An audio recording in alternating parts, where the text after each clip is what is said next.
Capítulo 51. Dios cuida de los pobres. A fin de fomentar las reuniones del pueblo para los servicios religiosos y también para suplir las necesidades de los pobres, se le pedía a Israel que diera un segundo diezmo de todas sus ganancias. Con respecto al primer diezmo, el Señor había dicho: «He aquí yo he dado a los hijos de Leví todos los diezmos en Israel». Números 18:21. Y acerca del segundo diezmo mandó: «Y comerás delante de Jehová tu Dios en el lugar que él escogiere para hacer habitar allí su nombre, el diezmo de tu grano, de tu vino y de tu aceite, y los primerizos de tus manadas y de tus ganados, para que aprendas a temer a Jehová tu Dios todos los días». Deuteronomio 14:23, véase versículo 29 y 16, 11, 14. Durante 2 años debían llevar este diezmo o su equivalente en dinero al sitio donde estaba el santuario. Después de presentar una ofrenda de agradecimiento a Dios y una porción específica para el sacerdote, el ofrendante debía usar el remanente para un festín religioso en el cual debían participar los levitas, los extranjeros, los huérfanos y las viudas. Se proveía así para las ofrendas de gracias y los festines de las celebraciones anuales, y el pueblo había de frecuentar la compañía de los sacerdotes y levitas a fin de recibir instrucción y ánimo en el servicio de Dios. Pero cada tercer año este segundo diezmo había de emplearse en casa para agasajar a los levitas y a los pobres, como dijo Moisés: «Y comerán en tus villas y se saciarán». Deuteronomio 26:12. Este diezmo había de proveer un fondo para los fines caritativos y hospitalarios. Otras medidas aún se tomaban en favor de los pobres. Después del reconocimiento de los requerimientos divinos, nada hay que diferencie tanto las leyes dadas por Moisés de cualesquiera otras, como el espíritu generoso y hospitalario que ordenaban hacia los pobres. Aunque Dios había prometido bendecir grandemente a su pueblo, no se proponía que la pobreza fuese totalmente desconocida entre ellos. Declaró que los pobres no dejarían de existir en la tierra. Siempre habría entre su pueblo algunos que le darían oportunidad de ejercer la simpatía, la ternura y la benevolencia. En aquel entonces, como ahora, las personas estaban expuestas al infortunio, la enfermedad y la pérdida de sus propiedades. Pero mientras se siguieran estrictamente las instrucciones dadas por Dios, no habría mendigos en Israel, ni quien sufriera por falta de alimentos. La ley de Dios le daba al pobre derecho a cierta porción del producto de la tierra. Cualquiera estaba autorizado a ir, cuando tenía hambre, al sembrado de su vecino, a su huerto o a su viñedo, para comer del grano o de la fruta hasta satisfacerse. Obraron de acuerdo con este permiso los discípulos de Jesús cuando arrancaron espigas y comieron del grano al pasar por un campo cierto sábado.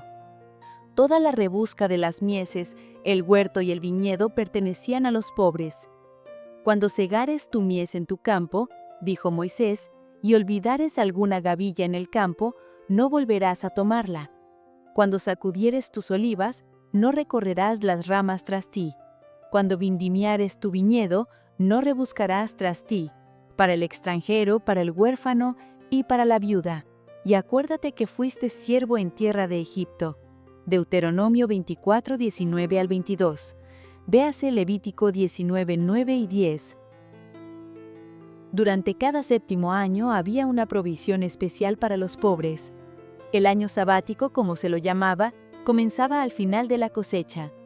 En el tiempo de la siembra que seguía al de la siega, el pueblo no debía sembrar, no debía podar ni arreglar los viñedos en la primavera, y no debía contar con una cosecha ni del campo ni del viñedo. De lo que la tierra produjera espontáneamente, podían comer cuando estaba fresco, pero no podían guardar ninguna porción de esos productos en sus graneros. La producción de ese año había de dejarse para el consumo gratuito del extranjero, el huérfano, la viuda y hasta para los animales del campo. Véase Éxodo 23, 10, 11, Levítico 25, 5. Pero si la tierra producía ordinariamente tan solo lo suficiente para suplir las necesidades del pueblo, ¿cómo había de subsistir a éste durante el año en que no se recogían cosechas? La promesa de Dios proveía ampliamente para esto, pues Dios había dicho: Entonces yo os enviaré mi bendición el 6º año, y hará fruto por 3 años.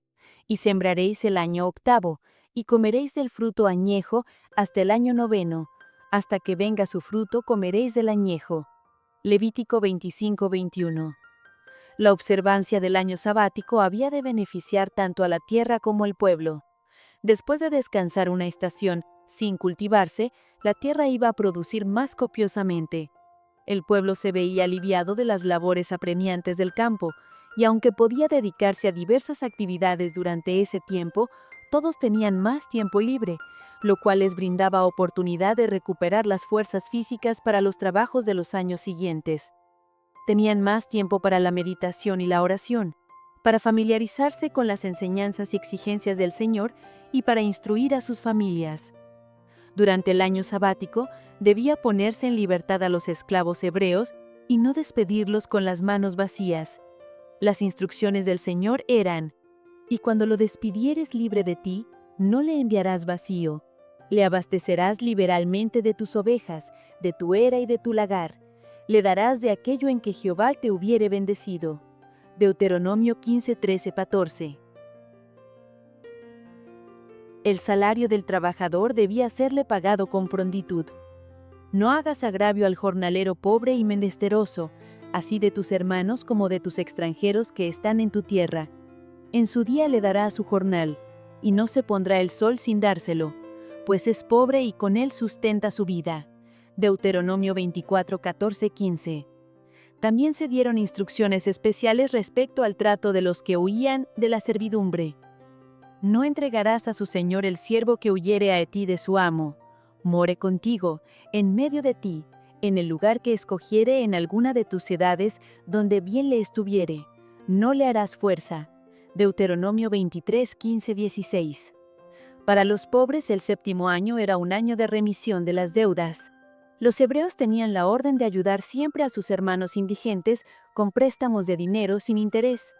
Se prohibía expresamente recibir usura de un hombre pobre. Cuando tu hermano empobreciere y se acogiere a ti, tú lo ampararás. Como peregrino y extranjero vivirá contigo. No tomarás usura de él ni aumento, mas tendrás temor de tu Dios y tu hermano vivirá contigo. No le darás tu dinero a usura, ni tu vitualla a ganancia. Levítico 25:35-37. Si la deuda quedaba sin pagar hasta el año de remisión, tampoco se podía recuperar el capital. Se le advirtió explícitamente al pueblo que no negara por este motivo el auxilio necesario a sus hermanos. Cuando hubiere en ti menesteroso de alguno de tus hermanos, no endurecerás tu corazón ni cerrarás tu mano a tu hermano pobre. Guárdate que no haya en tu corazón perverso pensamiento diciendo: cerca está el año 7º, el de la remisión, y tu ojo sea maligno sobre tu hermano menesteroso, para no darle, que él podrá clamar contra ti a Jehová, y se te imputará por pecado. No faltarán menesterosos de en medio de la tierra, por eso yo te mando, diciendo: abrirás tu mano a tu hermano, a tu pobre y a tu menesteroso en tu tierra. Abrirás a él tu mano liberalmente, y en efecto le prestarás lo que hasta basta, lo que hubiere menester. Deuteronomio 15:7-9, 11 y 8. Nadie necesitaba temer que su generosidad le redujera a la miseria. La obediencia a los mandamientos de Dios daría ciertamente por resultado la prosperidad. Se le dijo a Israel: prestarás entonces a muchas gentes, mas tú no tomarás prestado, y enseñorearte has de muchas gentes, pero de ti no se enseñorearán. Verso 6. Después de 7 semanas de años, 7 veces 7 años, venía el gran año de remisión, el año del jubileo. Entonces harás pasar la trompeta de jubilación, y haréis pasar trompeta por toda vuestra tierra. Y santificaréis el año 50, y pregonaréis libertad en la tierra a todos sus moradores. Este os será jubileo, y volveréis cada uno a su posesión, y cada cual volverá a su familia. Levítico 25:8-10. En el mes 7º a los 10 del mes, el día de expiación, sonaba la trompeta del jubileo. Por todos los ámbitos de la tierra donde quiera que habitaran los judíos, se oía el toque que invitaba a todos los hijos de Jacob a que saludaran el año de remisión. En el gran día de expiación se expiaban los pecados de Israel y con corazones llenos de regocijo el pueblo daba la bienvenida al jubileo. Como en el año sabático, no se debía sembrar ni cegar, y todo lo que produjera la tierra había de considerarse como propiedad legítima de los pobres. Quedaban entonces libres ciertas clases de esclavos hebreos, todos los que no recibían su libertad en el año sabático. Pero lo que distinguía especialmente el año del jubileo era la restitución de toda propiedad inmueble a la familia del poseedor original. Por indicación especial de Dios, las tierras habían sido repartidas por suertes. Después de la repartición, nadie tuvo derecho a cambiar su hacienda por otra. Tampoco debía vender su tierra, a no ser que la pobreza le obligara a hacerlo. Y aún en tal caso, en cualquier momento que él o alguno de sus parientes quisiera rescatarla, el comprador no debía negarse a venderla, y si no se redimía la tierra, debía volver a su primer poseedor o a sus herederos en el año de jubileo. El Señor declaró a Israel: «La tierra pues no podrá venderse en perpetuidad, porque mía es la tierra, pues que vosotros sois extranjeros y transeúntes para conmigo». Levítico 25:23. Debía inculcársele al pueblo el hecho de que la tierra que se le permitía poseer por un tiempo pertenecía a Dios, que Él era su dueño legítimo, su poseedor original, y que Él quería que se le diera al pobre y al menesteroso una consideración especial. Debía hacerse comprender a todos que los pobres tienen tanto derecho como los más ricos a un sitio en el mundo de Dios. Tales fueron las medidas que nuestro Creador misericordioso tomó para aminorar el sufrimiento e impartir algún rayo de esperanza y alegría en la vida de los indigentes y angustiados. Dios quería poner freno al amor excesivo a los bienes terrenales y al poder. La acumulación continua de riquezas en manos de una clase y la pobreza y degradación de otra clase eran cosas que producían grandes males. El poder desenfrenado de los ricos resultaría en monopolio, y los pobres, aunque en todo sentido tuvieran tanto valor como aquellos a los ojos de Dios, serían considerados y tratados como inferiores a sus hermanos más afortunados. Al sentir la clase pobre esta opresión, se despertaría en ella las pasiones. Habría un sentimiento de desesperación que tendería a desmoralizar la sociedad y a abrir la puerta a crímenes de toda índole. Los reglamentos que Dios estableció tenían por objeto fomentar la igualdad social. Las medidas del año sabático y del año de jubileo habían de corregir mayormente lo que en el intervalo se hubiera desquiciado en la economía social y política de la nación. Estos reglamentos tenían por objeto beneficiar a los ricos tanto como a los pobres. Habían de refrenar la avaricia y la inclinación a exaltarse uno mismo, y habían de cultivar un noble espíritu de benevolencia, y al fomentar la buena voluntad y la confianza entre todas las clases, habían de favorecer el orden social y la estabilidad del gobierno. Todos nosotros estamos entretejidos en la gran tela de la humanidad, y todo cuanto hagamos para beneficiar y ayudar a nuestros semejantes nos beneficiará también a nosotros mismos. La ley de la dependencia mutua afecta e incluye a todas las clases sociales. Los pobres no dependen más de los ricos que los ricos de los pobres.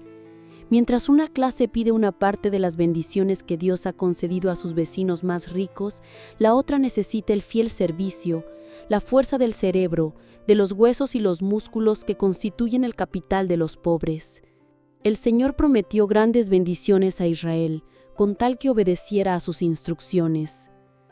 Yo daré vuestra lluvia en su tiempo, y la tierra rendirá sus producciones, y el árbol del campo dará su fruto, y la trilla os alcanzará a la vendimia, y la vendimia alcanzará a la sementera.